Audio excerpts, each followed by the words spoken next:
Good morning my dear students, myself Vimal sir. और आज आप देख रहे हैं चैप्टर नंबर 6 का part 1 rules of debit and credit. हम लोग बात करने वाले हैं कि डेबिट और क्रेडिट का क्या रूल्स होता है, कहाँ डेबिट होता है, कहाँ क्रेडिट होता है।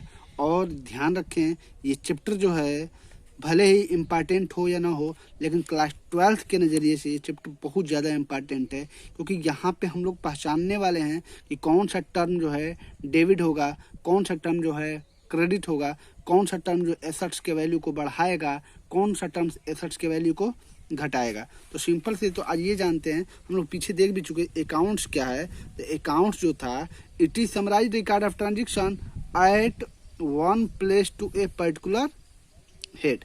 यानी कि बोलने का मतलब ये है कि यह एक क्या है कि यह समराइज किया गया है और एक स्थान से इसको उठाकर लाया जाता है, ठीक है ना। इसको कहीं से पिक किया जाता है और एक हेड के अंतर्गत इसको लाया जाता है। जैसे ये देखिए परचेज, तो हमने पहले भी बोला था परचेज यानी परचेज 50 ठो परचेज हुआ है तो उसको एक परचेज अकाउंट बन जाएगा। अब परचेज अकाउंट में जितने भी हमने परचेज किया होगा सब परचेज में रखेंगे। उसी तरह सेल्स अकाउंट, सेल्स में भी जितना हमने सेल्स किया होगा सब किसके अंतर्गत आ जाएगा, सेल्स अकाउंट्स के अंतर्गत आ जाएगा।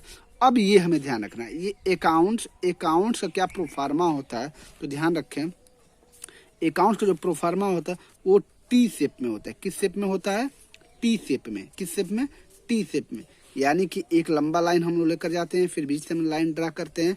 अब देखिए यहाँ से एक कॉलम हमने ड्रा किया जिसको डेट लिखा, दूसरा कॉलम ड्रा किया जिसको पर्टिकुलर लिखा, तीसरा कॉलम ड्रा किया जिसको हमने लेजर फोलियो, यानी कि इसको लेजर फोलियो बोले या जेएफ बोले, जनरल फोलियो, ठीक है ना, ये होता है। और जो चौथा कॉलम या फोर्थ कॉलम जो होता है वो होता है अमाउंट का होता है।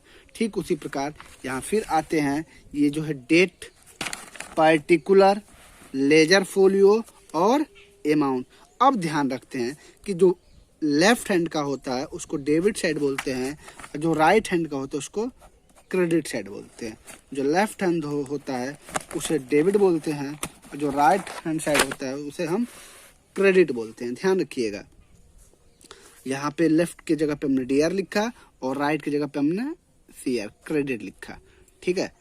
फिर एक बार यानी कि हम ये बोल सकते हैं कि टोटल नंबर ऑफ कॉलम कितने हैं, तो 1 2 3 4 5 6 7 एंड 8।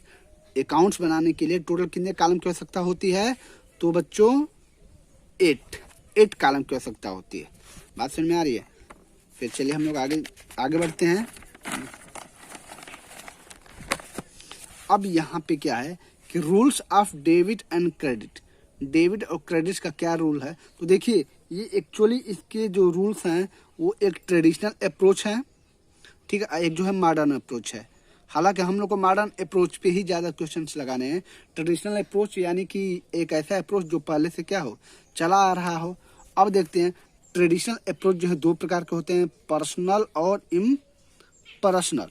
अब पर्सनल के अंतर्गत कुछ आते हैं, इम्पर्सनल के अंतर्गत कुछ आते हैं। तो देखते हैं पर्सनल के अंतर्गत आते हैं नेचुरल यानी कि कैसे पहचानोगे कि पर्सनल अकाउंट है, तो इसको पहचानने का तरीका सिंपल सी बात कि अगर कोई बिजनेस किसी व्यक्ति के नाम पे होगा, किसके नाम पे, व्यक्ति के नाम पे, जैसे राम, मनीष, सोहन, मोहन इटीसी, तो वो क्या है, वो पर्सनल का नेचुरल है। वो क्या है, पर्सनल का नेचुरल है।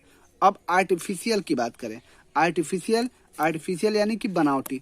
अब बनावटी यानी क्या, कि जो बाय बर्थ नहीं हुआ हो, जो कैसे हुआ, जो बनाया गया। जैसे कि मान लेते हैं कि कोई बैंक है एसबीआई बैंक को ही ले लो, ठीक है, या रिलायंस कंपनी को ले लो, तो ये कंपनी जो है आर्टिफिशियल है, ये बनाया गया है, ठीक है ना, तो इसको बोलेंगे आर्टिफिशियल।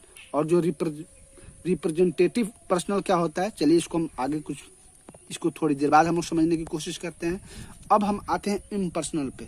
इम्पर्सनल भी के टाइप्स होते हैं, 2 टाइप्स होते हैं, रियल और नॉमिनल।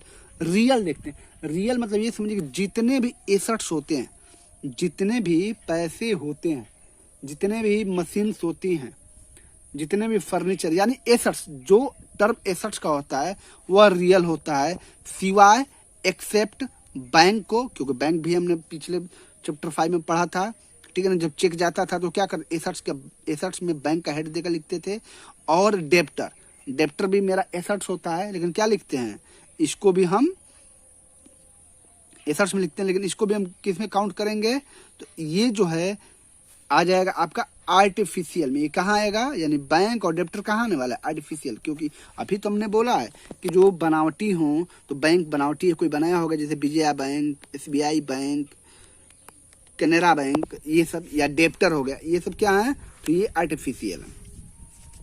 रियल, फिर ध्यान रखिएगा, रियल मतलब ऑल एसेट्स, सभी एसेट्स रियल में आते हैं, सिवाय बैंक और डेप्टर को छोड़ के। अब बात करते हैं नॉमिनल का। नॉमिनल में सिंपल सी बात है, सभी खर्च, ऑल एक्सपेंसेस एंड रिवेन्यू। जैसे आप कोई चीज बेच रहे हो, नॉमिनल, कोई चीज रेंट दे रहे हो, खर्चा कर रहे हो, nominal, salary nominal, commission nominal, ठीक है ना। यानी सिंपल सी बात, जितने भी खर्चे या जितने भी एक्सपेंस होते हैं वो क्या होते हैं, नॉमिनल होते हैं। यानी कि जो रेवेन्यू होगा या एक्सपेंस होगा वो नॉमिनल में आएंगे। अब बात करते हैं रिप्रेजेंटेटिव पर्सनल में। सैलरी, रेंट, इंटरेस्ट, यानी ये सब चीजें रिप्रेजेंटेटिव में आती हैं, लेकिन अंतर क्या होता है, इसमें प्रीफिक्स या सफिक्स लगा होता है। ध्यान दीजिएगा, या प्रीफिक्स या सफिक्स लगा होता है। जैसे आउटस्टैंडिंग सैलरी, ये रिप्रेजेंटेटिव पर्सनल होगा। रेंट ड्यू, ये रिप्रेजेंटेटिव पर्सनल होगा। एक्रोड इंटरेस्ट, ये रिप्रेजेंटेटिव पर्सनल होगा। अब हम लोग आते हैं मॉडर्न अप्रोच में। किसमें, मॉडर्न अप्रोच में। मॉडर्न अप्रोच का शॉर्ट फॉर्म है क्लियर। क्लियर यानी कि C से कैपिटल, L से लायबिलिटी, E से एक्सपेंस, A से एसेट्स, R से रिवेन्यू। ठीक है, मॉडर्न में यही हमें पढ़ना है। मॉडर्न में हमें क्या पढ़ना है, क्लियर, ठीक है ना, इसका शॉर्ट फॉर्म है। ये चीजें जो है मॉडर्न में हमको पढ़ना है। इस पे आपको अभी समझ में आ जाएगा, हम लोग आगे बढ़ेंगे तो आपको यूं लगने भी लगेगा कि वो सिंपल चीजें हैं, ठीक है ना। तो अब कैपिटल क्या होता है, proprietor, liability, creditor, expense, salary account, assets, machinery account, revenue, sales account. यानी कि सिंपल सी बात, अकाउंट बनाना होगा। कैपिटल में क्या कौन आएगा, प्रोपराइटर रहेगा। लायबिलिटी में क्रेडिटर आ सकता है, बिल्स पेबल आ सकता है, ये सब चीज लायबिलिटी में आ जाएंगे। एक्सपेंस में सैलरी आप दे रहे हो या रेंट अकाउंट बनाना हो, ठीक है। एसेट्स में मशीन का बना रहे हो या फर्नीचर का बना रहे हो या डेप्टर का बना रहे हो। रेवेन्यू में सेल्स किए हो, जो बेचे हो, ये सेल्स अकाउंट, ठीक है।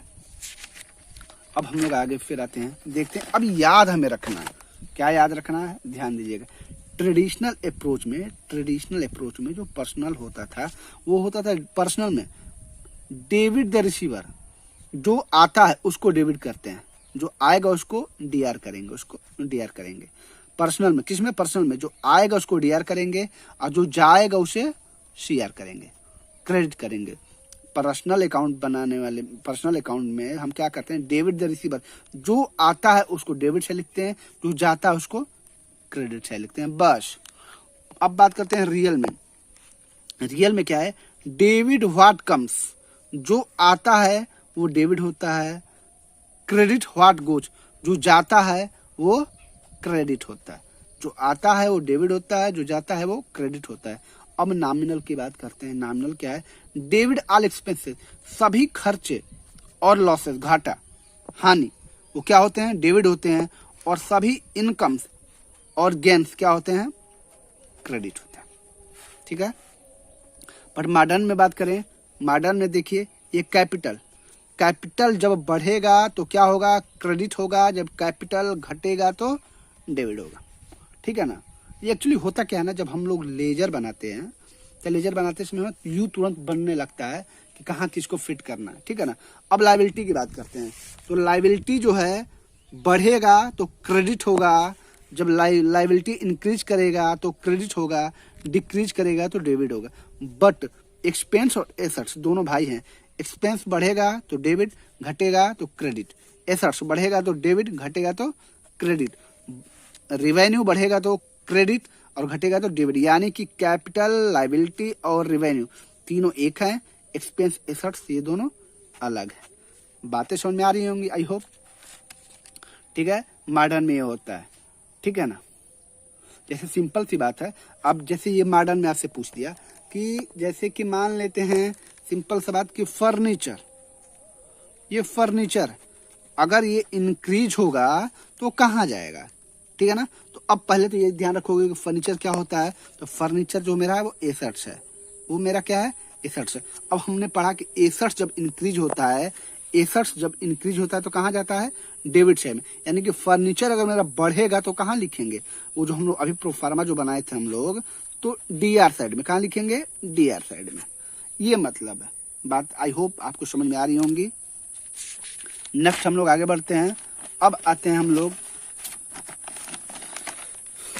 Balancing of account. अकाउंट को कैसे बैलेंस किया जाता है, जी हाँ, ये भी बहुत इंपॉर्टेंट है।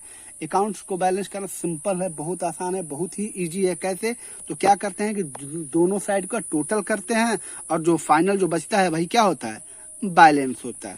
जैसे एग्जांपल के तौर पे ये देख लीजिए, जैसे मान लेते हैं कि मेरा कोई एसेट्स है, कोई एसेट्स है, तो एसेट्स क्या है, बढ़ रहा है, बढ़ रहा है, बढ़ेगा तो डेबिट साइड लिखेंगे 10,000। एसेट्स बढ़ेगा तो डेबिट साइड, ठीक। अब एसेट्स कम हो रहा है तो क्रेडिट साइड हमने लिखा, एसेट्स कम हुआ तो हमने क्रेडिट साइड लिखा। अब हमने ये देखा कि डेबिट साइड का जोड़ 20,000 हुआ और क्रेडिट साइड का जोड़ कितना हुआ, 14,000 हुआ। तो अब क्या करेंगे, जो अमाउंट जो इसमें दोनों में जो बड़ा होता है वो नीचे लिख लेते हैं, दोनों साइड में टोटल करते समय दोनों साइड में वही अमाउंट लिख लेंगे। और जो छोटा अमाउंट होगा बड़े अमाउंट से घटाएंगे, और घटने के बाद जो आएगा उसी को हम बोलेंगे बैलेंस। उसी को हम क्या बोलेंगे, बैलेंस। अब बात आती है कि बैलेंस में एक होता है क्रेडिट बैलेंस, एक होता है डेबिट बैलेंस। अब क्रेडिट बैलेंस क्या है, डेबिट बैलेंस क्या है, इसको भी हम लोग समझने की कोशिश करेंगे। आई होप आप समझे होंगे क्या कि अकाउंट्स को बैलेंस कैसे करते हैं। अब हम लोग फिर आते हैं,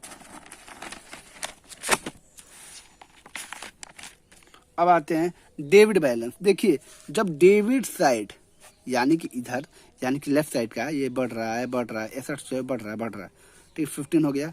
ये जो है आप कोई चीज एसेट्स घटा है 8,000 से, तो बैलेंस क्या है 7,000। ये जो 7,000 बैलेंस है वो क्या है, डेबिट बैलेंस है। यानी सिंपल सी बात, अगर डेबिट साइड का बड़ा होगा, डेबिट साइड क्या होगा, ग्रेटर होगा क्रेडिट साइड से, तो बैलेंस का नाम क्या होगा, डेबिट बैलेंस नाम होगा।